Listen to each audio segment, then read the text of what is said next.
केन्दुझर जिला बामेबारी थाना अंतर्गत बामेबारी पलासपंगा मुख्य रास्तार बेआईन पार्किंग पाई दुईटी दुर्घटना घटी फल घटनास्थल जनकर मृत्यु होता बेले अन्य जड़े डाक्तरखाना जीवा water मृत्युवरण करिसेंती।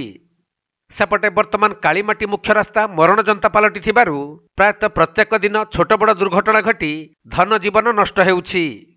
अन्यपटे Aircel Mittal company बेआईन parking जगू दुर्घटना भी बढ़ी चली।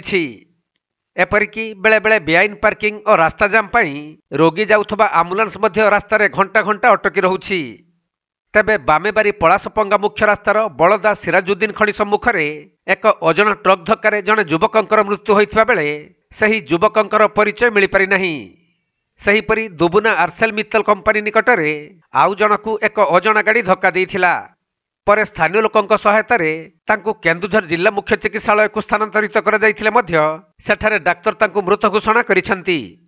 तेबे एही खराब रास्ता तथा बेआईन पार्किंग पाई प्रायतः प्रत्येक दिन एही स्थान गुड़िकरे दुर्घटना घटी धन जीवन हानि होउछि।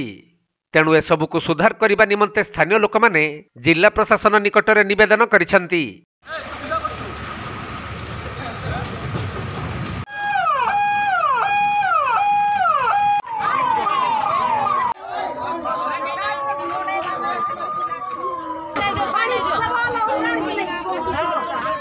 केन्दुझर जिला बड़बिलू दीपेश कुमार बेहेरा रिपोर्ट, कोणार्क लाइव।